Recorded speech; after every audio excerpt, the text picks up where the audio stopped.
anak-anak yang terdampak langsung pada program ini pernah nggak ditanya? Jadi Kepada Ibu Retno Listriarti, orang KPAI, saya mau bertanya, Bu, program yang mana yang harus ditanyakan kepada anak? Dampak apa? Dan yang saya mau tanyakan lagi, kenapa jadi anak yang mengatur orang tua? Ya Bu ya. Ampun Kakang Dedi, ieu murang kalih abdi umur sakieu meni Gusti kenu HP ka Inung. Waduh, akhirnya banyak warga Jawa Barat protes dengan kebijakan Deddy Mulyadi. Berawal dari kebijakan Deddy Mulyadi yang mengirim siswa ke barak militer karena hanya memprioritaskan siswa yang bandel, banyak warga yang protes dan berharap mewajibkan semua siswa untuk ikut wajib militer. Udah dong.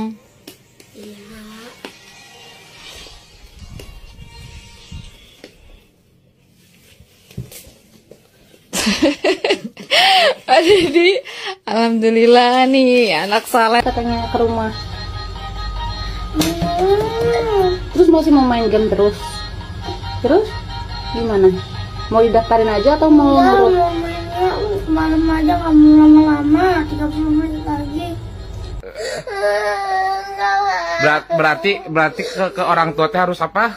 Nurut. Nurut. Kalau nggak nurut, Ya ambil materi.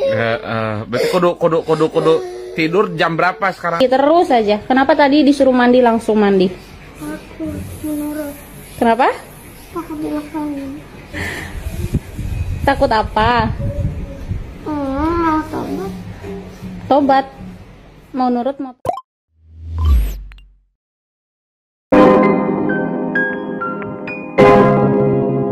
Yo guys, balik lagi seperti biasa. Oke Kevin, kita bahas lagi yang lagi viral, yaitu tentang kasusnya ini ya, kasus info dari KDM ya.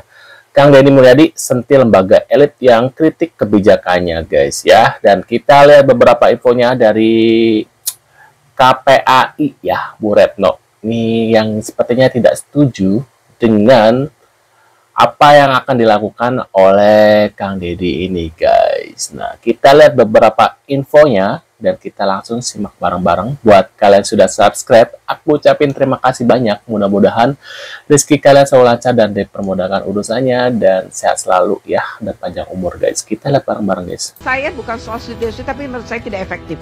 Karena gini ya, ketika saya menjadi komisioner KPI pun banyak kan kita ngurusin anak-anak. Kalau saya sih, saya firm, nggak efektif. Kenapa? Ngapain kirim ke barak militer? Lebih galak istri saya. Iya, seluruh peraturan perundangan nggak ada yang nyuruh anak nakal masuk ke barak militer, belum ada. Oke. Banyak sekali lembaga yang peduli dengan anak-anak, ingin memberikan perlindungan pada anak-anak. Mereka tidak melindungi anak-anak ketika anak di bawah umur naik motor. Mereka tidak melindungi anak-anak ketika anak-anak hari ini konsumsinya adalah minuman yang bergula. Mereka tidak melindungi anak-anak ketika anak-anak menggunakan obat-obatan. Benar ya, mereka tidak tidak melakukan apa-apa ketika banyak berita-berita ada inilah, ada seorang anak yang ini itu KPAI ini nggak melakukan apa-apa guys, hanya ucapan doang tapi tindakan nggak. Beda dengan Kang Deddy ya, Kang Deddy itu langsung bertindak gitu ya, nggak omon-omon doang gitu guys ya. Bagusnya sih di situ ya. Yang itu tersebar di mana-mana. Benar. Kita ingin mengikuti negara maju, gayanya Amerika. Di Amerika nggak ada yang beginian. Banyak sih sebenarnya kayaknya. Nih, anak Gemulai dan Boti akan dikirim ke militer katanya. Tuh lihat foto-fotonya ya. Dan Gubernur Jawa Barat Deddy Mulyadi menegaskan bukan cuma anak-anak nakal katanya gitu guys. Nah, anak-anak Gemulai dan Boti juga akan dikirim ke militer katanya, supaya kembali menjadi laki-laki maco. Apakah kalian setuju? Nah, mungkin kalian bisa tulis di kolom komentar dengan video ini ya. Dan kita lihat lagi ada video apa lagi guys. Anak-anak ini sedang latihan baris berbaris. Sambil menahan tangis KDM memohon sesuatu. Tapi gerakannya sudah rapi, ujar KDM. Mereka adalah anak-anak dari Purwakarta, anak-anak yang diserahkan orang tuanya, karena dianggap sudah tak bisa dibina lagi. Mereka bukan anak nakal, tapi anak harapan bangsa. Mereka menyanyikan lagu Garuda Pancasila, menuju ke tempat makan siang. Ayo mana nyanyinya?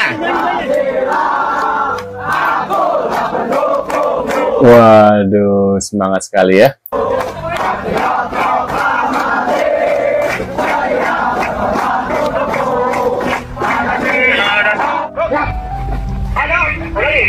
Awas nanti takutnya pas Kang Deni nggak ada penyiksaan nggak di sana nih? Saat masyarakat masuk, seperti biasa masyarakat penghor. Orangnya sudah tahu belum? Siap. Apa orangnya? Selamat. Siap. Waduh. Ini ada berita apa lagi guys? Apakah kalian setuju nggak sih tangannya? Ini apa lagi nih?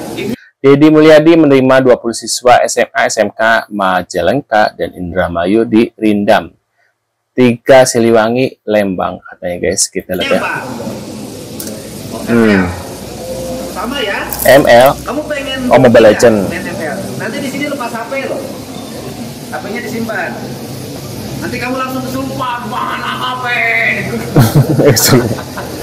Ini drama L ya? Oh, ini korban ML, Mobile Legend. Oke, sama ini ML. Apa? Susah diaturnya kenapa sih? Tapi kan masih sekolah kan? Sekolahnya masuk tiap hari? Sering bolos nggak? Terus masalahnya apa? Oh, biar disiplin. Jadi disuruh ke sini biar disiplin sama orang tuanya. Jadi orang tuanya nyuruh agar disiplin. Ada surat pernyataannya? Ada. Tapi kamu senang di sini? Ya beginilah. Ya udah nanti di sini pernyataan disiplin ya. Makannya jadi enak di sini. Punya teman. Nanti bisa masuk tentara karena sudah berlatih dari awal. Kamu kenapa? Bolos terus. Kamu kenapa bolosnya? Bapaknya kemana? Bapak pisah sama ibunya. Akhirnya kamu ikut sama siapa? Sendiri. Mama di mana? Bapak? Di Riau. Akhirnya sendiri. Oh, terus di rumah yang masak siapa? Sendiri. Jadi karena nggak punya temen ya. Terus akhirnya jalan sekolah. Terus di sini disuruh siapa? Sama mama. Ikutin pelatihan. Kamu nurut sama mama sekarang. Mama tadi dibalik kerja. Kerjanya tadi dulu buat siapa? Ya kan? Ya kan mama kerja buat kamu. Kamu menjadi anak baik, ya. Biar nanti mama sudah tua, kamu yang terus malu. Ya, berarti mama sayang sama kamu. Hanya nggak bisa. Waduh guys. Mengapa ya saya rasanya mau menangis begitu? Dari Siapa ini, awal Bu, ini? ini seolah-olah anak-anak ini sudah mendapat diskriminasi. Dia mempunyai hak-hak yang harus kita berikan kepada mereka. Dia juga dilindungi dengan hak-hak perlindungan anak. Sehingga ide ini saya sangat berharap sebenarnya tunda dulu. Lakukan pengkajian secara mendalam.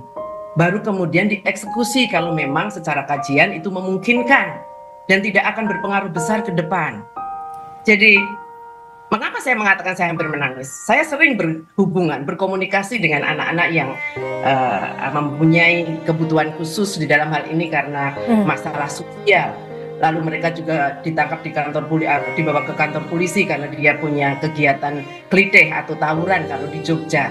Ataupun mereka-mereka yang dikategorikan anak-anak nakal. Ketika kami berjumpa, kami bisa memahami, oh anak ini datang dari keluarga secara ekonominya sebenarnya mampu. Tetapi orang tuanya ternyata tidak memberikan waktu yang cukup. Ya, karena zaman sekarang itu ya, orang tua itu lebih suka bikinnya ya, ketika sudah punya anak ya, sudah lahir, itu udah malas gitu ya. Apalagi kalau anaknya sudah mulai bertingkah. Dan mereka lagi stres dengan ekonomi gitu, mencari nafkah, capek lah inilah itu ya.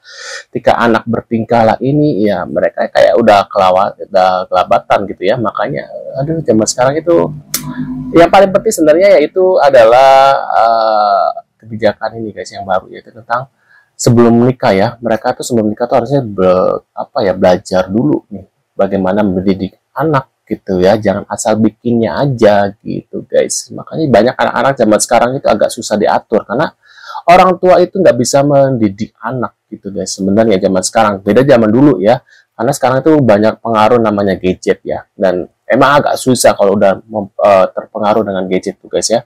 Kita berusaha supaya anak tidak terpengaruh, tapi dia bakal terpengaruh oleh teman-temannya gitu ya. Makanya itu ya agak-agak sulit ya.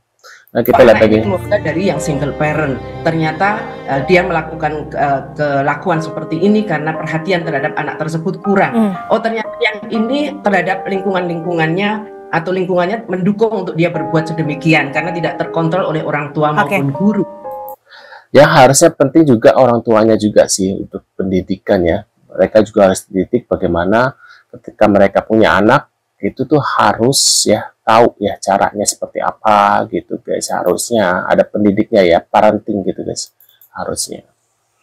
Nih. Jadi Capsek dipecat. Ex KPAI Retno Listiarti vokal kritis Kang Deddy ya. Retno Listiarti dicopot dari jabatannya karena dia itu kepala sekolah SMA Negeri 3 Jakarta karena meninggalkan sekolah yang ia pimpin di jam kerja saat ujian nasional berlangsung. Pantesan.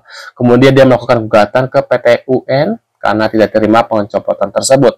Dia melakukan untuk memberikan rasa aman terhadap para guru yang sering mengkritisi kebijakan yang dikeluarkan Dinas Pendidikan. Setelah tahu apa tanggapannya guys. Menurut kalian gimana nih? Tulis di kolom komentar.